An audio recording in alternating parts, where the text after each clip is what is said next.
নমস্কার সবাইকে, আমি পল্লব। গত কয়েকদিন ধরে বিভিন্ন সোশ্যাল মিডিয়া প্ল্যাটফর্মগুলিতে যেমন ফেসবুক, ইনস্টাগ্রাম, ইউটিউব এগুলিতে আমরা যারা ইয়াং জেনারেশান রয়েছি বা একটু ওল্ড জেনারেশান সবার মাঝেই একটা বিষয় নিয়ে খুব মাতামাতি বা খুব চর্চা চলছে। সেটা হলো সবার প্রিয় খেলোয়াড় বিরাট কোহলির টেস্ট ক্রিকেট থেকে অবসর। সত্যি এক অসাধারণ মানুষ, অসাধারণ প্লেয়ার, হবে না বা কেন, তিনি তো সেটা অর্জন করেছে। আমার এখনও মনে আছে, সম্ভবত 2012 সাল বা কি 13 সাল হবে, আমি যখন খেলা দেখা শুরু করেছি। তখন আমাদের বাড়িতে কিন্তু বিদ্যুৎ ছিল না। তখন আমি কি করতাম, বাজারে চলে যেতাম, না হলে যাদের বাড়িতে কারেন্ট আছে তাদের বাড়িতে চলে যেতাম খেলা দেখার জন্য। সকালের খেলা হলে সকালে চলে যেতাম, বিকেলের খেলা হলে বিকেলে চলে যেতাম। দাঁড়িয়ে থাকতাম হয়তো কোনো চায়ের দোকানে বা কোনো মুদির দোকানে, যেখানে টিভি আছে অবশ্যই।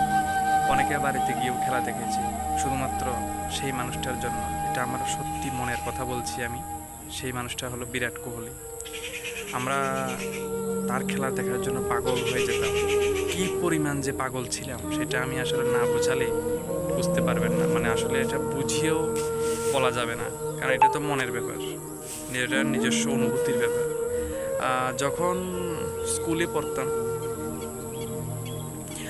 12-13, তখন 11 বা 12, তখন আমরা যারা বন্ধু ছিলাম তাদের মধ্যে অনেক সময় ঝগড়া লেগে যেত, কথা কাটাকাটি হতো যে কে সেরা, বিরাট কোহলি সেরা না শিখর ধাওয়ান, না রোহিত শর্মা, না মহেন্দ্র সিং ধোনি সেরা, সচিনও তখন খেলতো, কে সেরা। তো যারা ইয়াং জেনারেশন ছিল তারা, তাদের মধ্যে বিরাট কোহলির একটা ভালো লাগা কাজ করতো। তারা বিরাট কোহলিকে ভালোবাসতো, তো আমিও বিরাট কোহলিকেই ভালোবাসতাম। এখন ভাবতে খুব খারাপ লাগছে যে এই মানুষটা সাদা জার্সিতে আর খেলবে না। একটা সময় তার খেলা দেখার জন্য পাগল হয়ে যেতাম।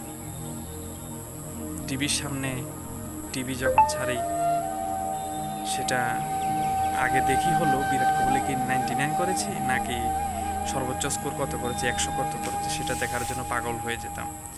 যখন বিরাট কোহলি 99-এর ঘরে, তখন বুকের ভিতরে দুপুক দুপুক দুপুক করতো যে সেঞ্চুরি করতে পারবে কিনা। আর সেই দিনটা খুব মিস করব। টেস্ট ক্রিকেটে বুক চিতিয়ে লড়াই করতো বড় বড় দলগুলির সঙ্গে। সব প্লেয়ার চলে গেলেও মনের মধ্যে একটা ভরসা ছিল যে বিরাট কোহলি ছিল, ম্যাচ জিতিয়ে অবশ্যই আসবে, অবশ্যই ম্যাচ জিতিয়ে আসবে। কত ম্যাচ দেখেছি, অসাধারণ অসাধারণ ম্যাচ জিতিয়ে নিয়ে গেছে। সেই দিনগুলি আস্তে আস্তে শেষ হয়ে যাচ্ছে। এখন হয়তো ওডিআই খেলবে। আমাদের বাড়িতে প্রথম বিদ্যুৎ সংযোগ হয়েছিল 2016 সালে, ইলেকট্রিসিটি গিয়েছিল। তো তখন আমি টিউশন করাতাম। তখন টিউশন বন্ধ দিয়ে দিতাম। যেদিন খেলা থাকতো, ইন্ডিয়ার সঙ্গে যে কোনো টিমের খেলা থাকতো, তখন আমি টিউশনে ছেড়ে দিয়ে সোজা বাড়িতে চলে যেতাম। টিভি নিয়ে বসে যেতাম, সঙ্গে চানাচুর, মুড়ি আর 1 কাপ চা। মা চা করে দিত, খেলা দেখতাম। মা কিন্তু খেলা দেখে না, খেলা তেমন একটা বোঝেও না। তো টিভিতে যখন কমেন্ট্রি করতো যে বিরাট কোহলি, এই নামটা যখন বলতো, তখন শুনতে শুনতে মাও বিরাট কোহলিকে চিনে ফেলেছে, মহেন্দ্র সিং ধোনিকে চিনে ফেলেছে। তার মানে বোঝা যায় যে এই মানুষটাকে কত জনে ভালোবাসে, কত জনের প্রিয় খেলোয়াড়। অন্য খেলোয়াড়রাও অনেকের প্রিয়, কিন্তু বিরাট কোহলির ক্রেজ ছিল আলাদা লেভেলের। আর আমি তো একজন অন্ধভক্ত, সোজা কথা। বিরাট কোহলি খেলছে মানে মনের মধ্যে একটা বিশ্বাস ছিল যে আর এই ম্যাচ জিতেই নিয়ে আসবে, এমন একটা বিশ্বাস ছিল আমাদের মনের ভিতরে। সেই দিনটা খুব মিস করবো মনে হচ্ছে। মানে ওই যে আকর্ষণ, ওই যে টান, খেলার প্রতি একটা টান, টিভির সামনে গিয়ে বসে থাকা বা মোবাইলের স্ক্রিনে চোখ রাখা যে কত করলো বিরাট কোহলি, সর্বোচ্চ কত করলো, সেটা দেখার জন্য যে একটা অধীর আগ্রহে বসে থাকা, সেটা হয়তো মিস করব। সত্যি কথা বলতে সেটা খুব মিস করব। বিরাট কোহলির সঙ্গে সঙ্গে ক্যাপ্টেন রোহিত শর্মা অবসর নিয়েছে। দুজনকেই আমার ভালো লাগতো সত্যি কথা বলতে, তবে বিরাট কোহলিকে একটু বেশি ভালো লাগতো। আর এখন দুজনই আর খেলবে না শুনে খুব খারাপ লাগছে, কেমন জানি মনে হচ্ছে যে একটা শূন্য শূন্য ভাব। এই শূন্যতা কি অনেকদিন আমাকে ভোগাবে, কারণ ওই যে টানটা, ওই যে ক্রেজ, তাদের যে ক্রেজ, সেটা আর হয়তো কবে দেখবো আমি জানি না। তবে খুব মিস করবো। আমি ভেবেছিলাম আরও অনেক দিন খেলবি, আরামসে খেলে যাচ্ছে, রান করে যাচ্ছে, কোনো অসুবিধা নেই। কিন্তু ছেড়ে দেওয়া এটা তাদের ইচ্ছা, তাদের ইচ্ছাকে তো সম্মান জানাতে হয়। তো ভালোবাসা থাকবে তাদের জন্য, তবে খুব মিস করব, খেলাটা খুব মিস করব। অবসর জীবন যাতে ভালো কাটে এটাই থাকবে প্রত্যাশা। যখন প্রথম শুনলাম যে খেলা ছেড়ে দিয়েছে রোহিত শর্মা, তারপর শুনলাম বিরাট কোহলি, মানে একসঙ্গে মনে হয় দুইটা বজ্রপাত হলো।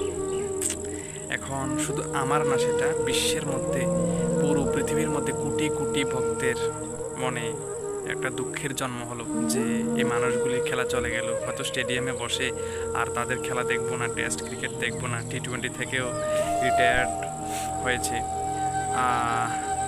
কত মানুষ তাদেরকে দেখার জন্য পাগল হয়ে যেত, তাদের টানে চুম্বকের মতো মনে হয় যে তাদের টানে স্টেডিয়ামে মানুষ চলে যেত। সবার মুখে মুখে একটা আলোচনা যে বিরাট কোহলি, বিরাট কোহলি, রোহিত শর্মা, মহেন্দ্র সিং ধোনি, সচিন তেন্ডুলকর, সৌরভ গাঙ্গুলি, সবাই চলে গেল আস্তে আস্তে।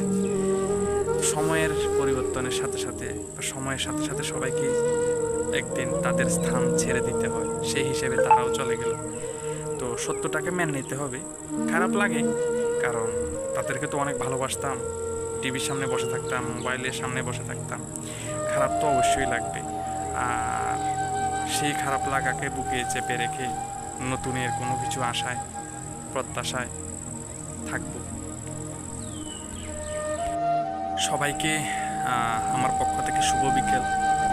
এটা যে কথাগুলি বলেছে সেটা আমার একান্ত ব্যক্তিগত এবং আমার মনের কথা, কাউকে উদ্দেশ্য করে কোনো কিছু বলিনি। আমার ভালো লাগাটা জাস্ট প্রকাশ করেছি আমি, ব্যাস এতটুকুই। ধন্যবাদ সবাইকে।